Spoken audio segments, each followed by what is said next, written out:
আজ একটা শুভ দিন, তাই তো মা? আজকের কি আমাদের বাঙালি, আজকে সরস্বতী পূজা। আজও হবে, কালও হবে, কাল 10টা পর্যন্ত হবে। তাই এমন সুন্দর দিনে কীর্তন শুনছেন, এটা আপনাদের ভাগ্য। আর যিনি কীর্তন দিচ্ছেন তার তো আরো ভাগ্য, কেননা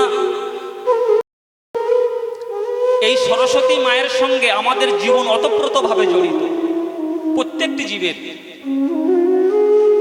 তো দেখবেন এই সরস্বতী পুজো যে হচ্ছে, যারা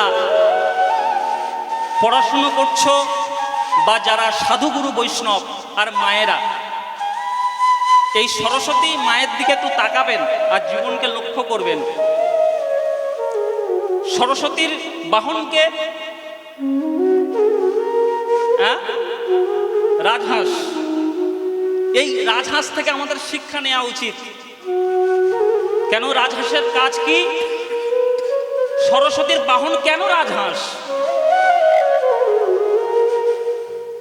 রাজহাঁস যেমন, রাজহংস যেমন দুধ আর জল মিশিয়ে দিলে জলটাকে ফেলে দিয়ে সার বস্তু দুধটা সেবা করে, জলটাকে ত্যাগ করে দেয়, আসল যে বস্তু সেটা গ্রহণ করে। এর থেকে কলির জীব শিক্ষা নেবে। ছেলেমেয়েরা কি শিক্ষা নেবে? এই সমাজে ভালো কিছুও থাকবে, খারাপ কিছুও থাকবে, ভালো সংস্কারও থাকবে, খারাপও সংস্কার থাকবে। সমাজে ভালোও থাকবে, মন্দও থাকবে। রাজহাঁস যেমন দুধ আর জল মিশিয়ে দিলে যেমন দুধটুকু সেবা নেয়, সার বস্তুটা যেমন গ্রহণ করে, ঠিক তেমনি এ সমাজে ভালো মন্দ খারাপ অনেক কিছু থাকবে, কিন্তু খারাপটা বাদ দিয়ে আপনাকে ভালো জিনিসটাই গ্রহণ করতে হবে। সার বস্তু যেটা কি সেটাকে আপনাকে বুঝতে হবে। এই সরস্বতী পূজা হচ্ছে, আর কিছু কিছু ইয়াং ছেলে আর ইয়াং মেয়ের, এদের একটা বিশাল দিন। মায়ের তো অঞ্জলি তো নয়, পড়াশুনো করছে, মায়ের চরণে একটু পুষ্পাঞ্জলি দে, সেটা করছে না। একটু কীর্তন শোন, তা করছে না। এরা প্রেমিকের সঙ্গে বাইকে করে ঘুরছে রাস্তায় রাস্তায়। তাহলে সমাজে কি ভালো জিনিসটা গ্রহণ করলো? এরা কি মা সরস্বতীর পূজা করছে বটে, কাজের কাজ কিছু হলো?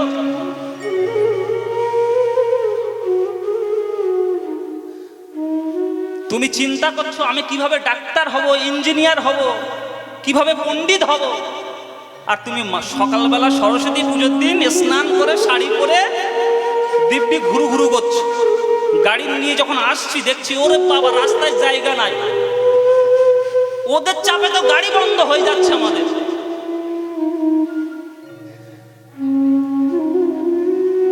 সারা জীবন পড়াশোনা করছো, সকালবেলা একটু মায়ের স্মরণ করো। আর বাবারা যারা সাধুগুরু বৈষ্ণব, তারা কি করবে? এরা কাজ কি? সমাজের ভালো কোনটা না, সমাজে যে ব্যক্তি যারা সাধুগুরু বৈষ্ণব, আপনার যার বদন দর্শন করলে কৃষ্ণ ভক্তি জাগে, তার বদন দর্শন করতে হবে।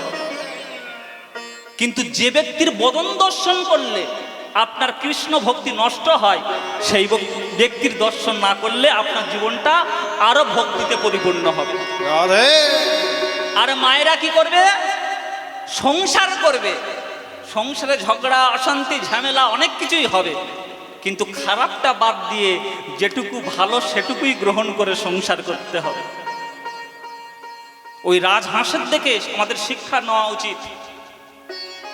ওমা, অনেকেই যারা পড়াশুনো করছো বলে যে সরস্বতী পূজার আগে কুল খেতে নেই, বলে না? কেন বলে সরস্বতী পূজার আগে কুল খেতে নেই? কেন? পূজা হয়ে যাওয়ার পরে খেতে হয়, এর আগে খেতে নেই কেন বলে? কেন জানা আছে? জানা নেই? এই সর্বনাশ। তাহলে বলবো সরস্বতী পূজার আগে কুল খেতে নেই কেন? এর কারণ হলো মহর্ষি কৃষ্ণ দ্বৈপায়ন বেদব্যাস তিনি মনে মনে চিন্তা করছেন যে সমাজে অনেক গ্রন্থ আমি রচনা করেছি, কিন্তু সমাজের কল্যাণের জন্য আমাকে আর একটা গ্রন্থ রচনা করতে হবে। গ্রন্থটার নাম কি না, গ্রন্থটার নাম হলো ব্রহ্মসূত্র। তো যখন ব্যাসদেব ব্রহ্মসূত্র লিখতে বসেছেন, কিছুতেই লিখতে পাচ্ছেন না, মনে করতে পাচ্ছেন না। যেহেতু বিদ্যার দেবী সরস্বতী, উনি মা সরস্বতীর তপস্যা শুরু করলেন। ব্যাসদেবের সাধনায় মা সরস্বতী এসেছে। ব্যাসদেব আমাকে কেন আহ্বান করেছে? মা, তোমার কাছে আমার একটা নিবেদন, আমি এত গ্রন্থ রচনা করলাম, কিন্তু সমাজের মঙ্গলের জন্য আমি ব্রহ্মসূত্র লিখতে বসেছি, কিন্তু লিখতে পাচ্ছি না, কেন? মা সরস্বতী বলছে, ব্যাসদেব, তুমি যে ব্রহ্মসূত্র লিখবে, সেই ব্রহ্মসূত্র লেখার যে সাধনা লাগে, সেই সাধনা এখনো তোমার হয়নি, তুমি আরো সাধনা করো। তো ব্যাসদেব মনে মনে করছেন, মা, আমি সাধনা করব, বেশ ভালো কথা, কিন্তু আমার সাধনা যে কবে কমপ্লিট হবে বা আমি কবে যে সিদ্ধি লাভ করব, এটা বুঝবো কবে? মা সরস্বতী দেখছেন ব্যাসদেব যেখানে বসে ধ্যান করছেন তার সামনে একটা কুলের আঁটি পড়ে আছে।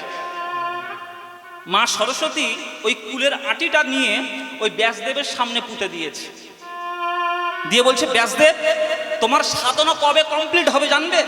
বলে, হ্যাঁ, এই যে আমি বীজটা রোপণ করে দিলাম, এই বীজ থেকে গাছ হবে, এই গাছ বিশাল বড় হবে, ওই গাছ থেকে ফল ধরবে, যেদিন ওই ফল গাছ থেকে ঝরে পড়ে পেকে যেদিন ঝরে তোমার মাথায় পড়বে, সেদিন বুঝবে তোমার সাধনা কমপ্লিট হয়েছে। ব্যাসদেব সাধনা করছে 100 বছর, 200 বছর, 500 বছর, 1000 বছর সাধনা করতে করতে কি হলো, ওই বীজ থেকে গাছ হলো, ওই গাছ বিশাল আকার নিল। অত বড় গাছে এমনই একটা ভগবানের কৃপা, ওই গাছে একটাই মাত্র কুল ধরল। ওই বিশাল গাছে একটাই মাত্র কুল ধরেছে, আর সেই কুলটা পেকে ঝরে পড়লো কবে? যেদিন মাঘ মাসের শুক্লপক্ষের বসন্ত পঞ্চমীর দিন। এই যে আজ বসন্ত পঞ্চমী চলছে, এই ব্রাহ্ম মুহূর্তে বসন্ত পঞ্চমীর দিনে ব্রাহ্ম মুহূর্তে ওই গাছের কুল পেকে যেই না ব্যাসদেবের মাথায় ঝরে পড়েছে, ব্যাসদেব বুঝতে পারলেন যে আমার সাধনা এইবার সিদ্ধি লাভ হয়েছে। এইবার কি করলেন ব্যাসদেব? ধ্যান খুলে চোখটা খুলে দেখে সামনে পাকা ফুল পড়ে আছে। আর দেরি করলেন না, গ্রন্থ লিখতে শুরু করলেন। ভগবানের কৃপায়, মা সরস্বতীর কৃপায় তিনি গড়গড় গড়গড় করে লিখতে চাইছেন, যেটা সেটা অনায়াসে তিনি মনে করতে পারছেন। পুরো গ্রন্থ তিনি অনায়াসে লিখছেন, তার আর কোনো অসুবিধা হচ্ছে না। তাহলে ওই জন্য যারা পড়াশোনা করে, যারা সাধনা করে, ওই জন্য বলে যে সরস্বতী পূজা না হলে কুল খেতে নেই।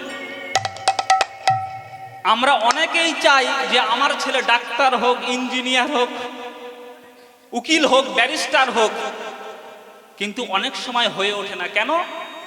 আপনার ইচ্ছা আছে কিন্তু ভগবানের ইচ্ছা নেই। আমরা প্রত্যেকেই চাই আমার ছেলে বড় হোক, মানুষের মতো মানুষ হোক, আমার ছেলে ডাক্তার হোক, আমার ছেলে ইঞ্জিনিয়ার হোক, আমার ছেলে উকিল হোক, আমার ছেলে ভালো কীর্তনিয়া হোক, কিন্তু সব কি হয়? মনোবাসনা পূর্ণ। আপনার মনের বাসনা থাকলে কি হবে? তার তো মনের ইচ্ছা নেই। কুম্ভকর্ণ 10,000 বছর ব্রহ্মার সাধনা করছে, একটাই বাসনা কি? আগে থেকে প্ল্যান করে আছে যে আমি স্বর্গের রাজা ইন্দ্রের আসনটা চাই, আমি ইন্দ্র আসন চাই।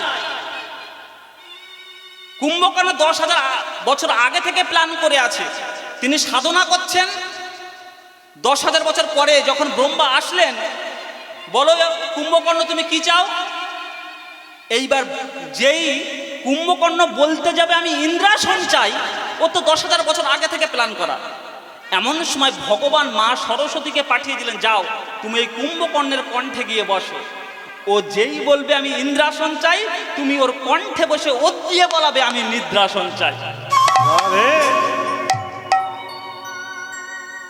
এবার যেই কুম্ভকর্ণ বলতে যাবে আমি ইন্দ্রাসন চাই, মা সরস্বতী ভগবানের কথা মতো কণ্ঠে গিয়ে বসলেন, আর বলতে পারলেন না আমি ইন্দ্রাসন চাই, বলে আমি নিদ্রাসন চাই।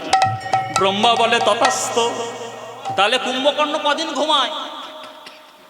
যিনি বসে বসে ঘুমাচ্ছ তিনি বলো। হ্যাঁ, কুম্ভকর্ণ 6 মাস ঘুমায়। কেন? মা সরস্বতীর জন্য।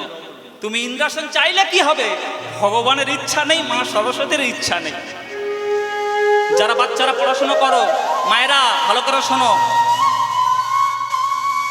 যারা বাচ্চার বাবা হয়েছো, মা হয়েছো, একটা কথা বলে যাই, আমি যে কথাটা বলবো যদি সেইভাবে কাজ করতে পারেন, আপনার ছেলে বা মেয়ে যাই পড়ুক না কেন, যতক্ষণ পড়ুক না কেন, ও সারা জীবন ব্রেনে ধরে রাখতে পারবে। বাচ্চা কাচ্চা যদি পড়তে বসান, কোন দিকে মুখ করে পড়তে বসান? হ্যাঁ, আমি যেটা বলবো সেটা যদি করতে পারেন, একবার করে দেখবেন, আপনার ছেলে যদি একটা মানুষের মতন মানুষ যদি না হয়, তাহলে আমাকে ফোন করবেন, আমি বলবো তাহলে আমার কথা ভুল। এটা আমার কথা নয়, শাস্ত্রের কথা। আগেকার মুনি ঋষিরা এই কাজ করত। যদি বাচ্চারা পড়াশোনা করে, এদের পূর্ব দিকে মুখ করে পড়তে বসাবেন। ওই পূর্ব দিকে মুখ করে যে পড়তে বসেছে, ওই পড়াটা ও যে কতদিন মনে রাখবে, ও ওই কাজটা না করলে বুঝতে পারবে না। আগেকার মুনি ঋষিরা পূর্ব দিকে বসে সাধনা করত হাজার হাজার বছর আগে। কিন্তু কলির মানুষ তো হাজার হাজার বছর সাধনা করার ক্ষমতা নেই। 3 ঘন্টা কীর্তন শুনতে গেলে তার মাজা কোমর কটকট করে, সামনে 1 হাত জায়গা রেখে দেয় ঠ্যাঙের ভবিষ্যৎ।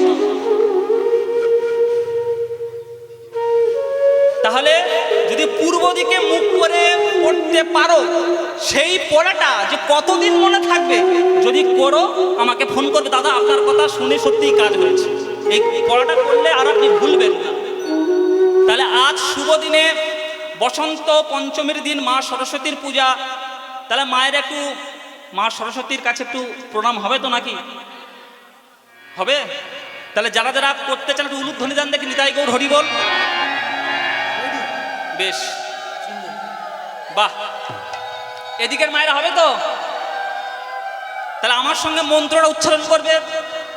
বেশ, সবাই হাত জোড় করো, সবাই হাত জোড় করো। মায়েরা বাবারা একটু হাত জোড় করবেন, সবাই মিলে এই মন্ত্রটা উচ্চারণ করব। চলুন বলো, জয় জয় দেবী, জয় জয় দেবী, চরাচর সারে, চরাচর সারে, কুচ যুগ শোভিত, উচ্চ যুগ শোভিত, মুক্তাহারে, মুক্তাহারে, বীণা রঞ্জিত, বীণা রঞ্জিত, পুস্তক হস্তে, পুষ্পক হস্তে, ভগবতী ভারতী, ভগবতী ভারতী, দেবী নমস্তুতে। দেবী নমস্তে। এই ভক্তিটা শুদ্ধভাবে যদি মায়ের চরণে আপনি সমর্পণ করেন, মা আপনাকে কৃপা করবেন। হ্যাঁ হ্যাঁ, আস্তে আস্তে। আবার বলছে বিশালক্ষী বল, এদিকে আবার পালাটা করতে হবে, ছোট ছোট করে হোক।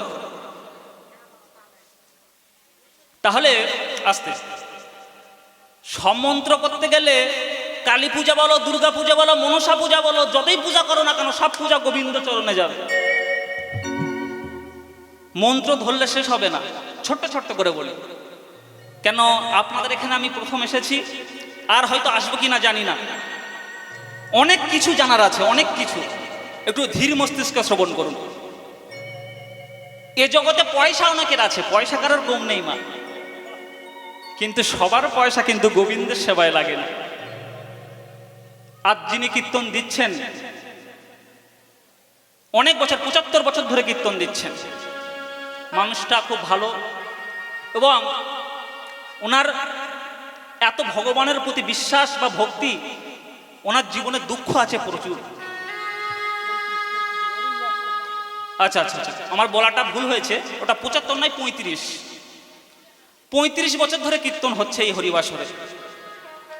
আমি চাইব 35 বছর নয়, পৃথিবী যতদিন থাকবে এইখানে কীর্তন আপনাদের মতন সাধুগুরু বৈষ্ণব অনুরাগী ভক্ত যেন এই গৃহে পদার্পণ করে। নিতাই গৌর হরি বল। পৃথিবী যতদিন থাকবে, ওনার দেওয়ার ক্ষমতা যতদিন থাকবে। তাহলে পয়সা অনেকের আছেন, কিন্তু সবার পয়সা কিন্তু ভগবানের সেবায় লাগে না। কেমন দেখবেন, একই গাছের ফুল, একটা গাছের ফুল গাছ থেকে ঝরে পড়ে মাটিতে পড়ে গড়াগড়ি খায়, আবার ওই একই গাছের ফুল বর বইয়ের গলায় মালা হয়ে বাসার ঘরে লোটালুটি খায়। আবার ওই একই গাছের ফুল মরার গলায় মালা হয়ে শ্মশানে পুড়ে ছাই হয়ে যায়। আবার ওই একই গাছের ফুল মালা হয়ে আমার রাধা গোবিন্দের গলায় দোদুল্য মালায় নিতাই। হরি বল, হরি বল। ঠিক তেমনি একই পয়সা কেউ মাছ মাংস খেয়ে নষ্ট করে, কেউ কুসঙ্গে নষ্ট করে, কেউ নারী সঙ্গ করে নষ্ট করে, আবার কেউ বা তিলে তিলে জমিয়ে আমার রাধা গোবিন্দের সেবা দেয়। একই পয়সা। তাহলে কর্ম আপনার বুঝতে হবে, জন্ম হোক যথাতথা, আপনার কর্মটা যেন ভালো হয়। আপনি 10 টাকা দিয়ে বিষ কিনতে পারেন, 10 টাকা দিয়ে অমৃতও কিনতে পারেন। বলবেন বাবা 10 টাকা দিয়ে বিষ কোনটা? আমি বলবো 10 টাকা দিয়ে যদি একটা সিগারেট কিনে খান, ওই সিগারেটের গায়ে লেখা আছে ধূমপান স্বাস্থ্যের পক্ষে ক্ষতিকারক, এটা ক্যান্সারের কারণ। কোম্পানির বিরুদ্ধে যদি কেস করেন, কোম্পানি আপনার প্রমাণ দেখিয়ে দেবে, সার্টিফিকেট দেখিয়ে দেবে, আপনি জানা সত্ত্বেও কেন খাচ্ছেন। আর ওটা আপনার কাছে বিষ। 5 বছর, 10 বছর, 20 বছর, 50 বছর, 60 বছর পরে এটা আপনার কাছে বিষের সমান হবে। কিন্তু আপনি 10টা টাকা যদি কোনো মন্দিরে দান করেন, আপনি 10টা টাকা যদি কোনো সাধুগুরু বৈষ্ণবকে দান করেন, আপনার 10 টাকা যদি কোনো মন্দিরের কাজে লাগে, আপনি পৃথিবীতে থাকবেন না। কিন্তু আপনার 10 টাকা যদি একখানা ইট হয়, ইট চেনেন তো? ইট চেনেন? চেনেন তো? কিরকম হয়? লম্বা লম্বা হয়। ও, তাহলে ওই যে দেখা যাচ্ছে ইট, ওই ইট, ওই আপনার 10 টাকা যদি একখানা ইট হয়, আপনি পৃথিবীতে থাকবেন না। কিন্তু পৃথিবী যতদিন থাকবে, আপনার 10 টাকার ইট ওই মন্দিরে বর্তমান থাকবে। তাই গৌর, তাই আপনাদের চরণে আমি একটা নিবেদন করব। মৌমাছি সারা জীবন কাঁটা থেকে আঘাত সহ্য করে রক্তাক্ত হয়ে মধু সঞ্চয় করে, কিন্তু দুর্ভাগ্য মৌমাছির ভাগ্যে কিন্তু সেই মধু সেবা করা হয় না। কি হয়? অন্য একজন, অপর একজন ব্যক্তি এসে, মধু হরণকারী ব্যক্তি এসে ওই মৌমাছিকে আগুনে পুড়িয়ে দিয়ে তার সঞ্চিত চাকে নিংড়ে খায়। কিন্তু যে এত কষ্ট করলো তার ভাগ্যে সেবা হলো না, সেবা হলো না। ঠিকই তেমনি আমি আপনি কত কষ্ট করে মাথার ঘাম পায়ে পেলে টাকা ব্যাংকে চাকে বেঁধে রেখেছি,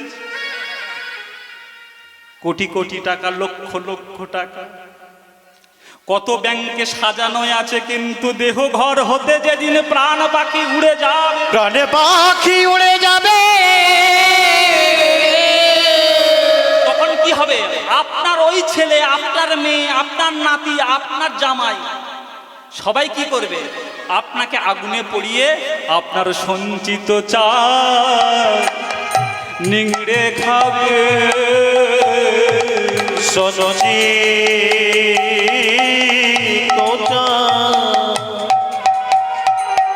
আস্তে আস্তে। তাই আপনাদের চরণে আমি একটা নিবেদন করবো, মা শুনবে? শুনবে তো? আচ্ছা, যারা শুনবে একটু উলুধ্বনি দাও দেখি। বাহ, এখানকার মায়েরা তো খুব ভালো। দেখবেন আস্তে আস্তে আপনাদের ওই মোড়ের মাথায় একটা বোর্ড ব্যানার মারা আছে, দেখেছেন কি? একটা ভক্তি বেদান্ত, কি একটা মঠ নির্মাণ হবে, মন্দির নির্মাণ হবে, বিশাল বড়, রাম মাখাল চক। দেখবেন অন্য ধর্মের দিকে তাকান, তাদের একটার জায়গা 5টা মসজিদ হয়ে যাচ্ছে, কিন্তু হিন্দুদের একটা মন্দিরের জায়গা 2টো হচ্ছে না। কেন? যদি এখানে একমাত্র, যদি কথাটা বলি, আমার বলাটা ঠিক হবে না, পার্টি যে যাই করুন না কেন, ধর্ম করুন এক জায়গায়। অন্য ধর্মের দিকে তাকান, তারা পার্টি করে, বিভিন্ন বিভিন্ন পার্টি করে। পার্টি এক করবেন কেন? বিভিন্ন পার্টি করবেন, কিন্তু ধর্মটা করুন এক জায়গায়। যদি এখানে টিএমসির কীর্তন হয়, বিজেপিরা আসবে না, বলে ওটা ওদের কীর্তন। আর ওখানে যদি বিজেপির কীর্তন হয় এরা বলে আমরা যাবো না, ওটা ওদের কীর্তন। শালা এই করতে হিন্দু ধর্ম শেষ। এই হিন্দু ধর্ম কি অবস্থা হচ্ছে বাংলাদেশে তাকান। যদি আপনারা যদি এখনো যদি না সজাগ হন, না জাগেন, যদি হিন্দু ইউনিটি না বাড়ে, তাহলে এদের কপালে খুব দুঃখ আছে। পার্টি করুন, বিভিন্ন পার্টি, কোনো অসুবিধা নাই, কিন্তু মনে অহংকার করবেন না। এক জায়গায় বসে আরে আপনার হৃদয়ে যে ভগবান, ওর হৃদয়ে তো সেই ভগবান। তাহলে ভগবানের জন্য আপনারা এই বিভেদটা সৃষ্টি করবেন না। তা যে গৌড়ীয় মঠটা নির্মাণ হচ্ছে,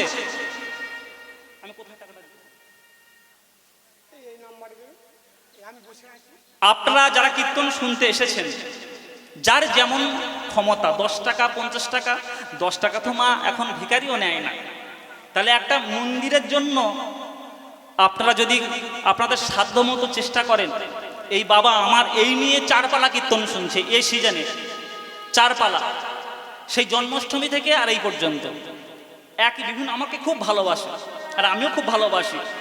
ইনি খুব বিভিন্ন জায়গায় এনার পরিচিতি আছে, বিভিন্ন মঠ মন্দিরে ভক্ত সেবা, বৈষ্ণব সেবা এবং মন্দির নির্মাণের কাজে উনি সংসার ত্যাগ করে এসেছেন শুধুমাত্র ভগবানের জন্য।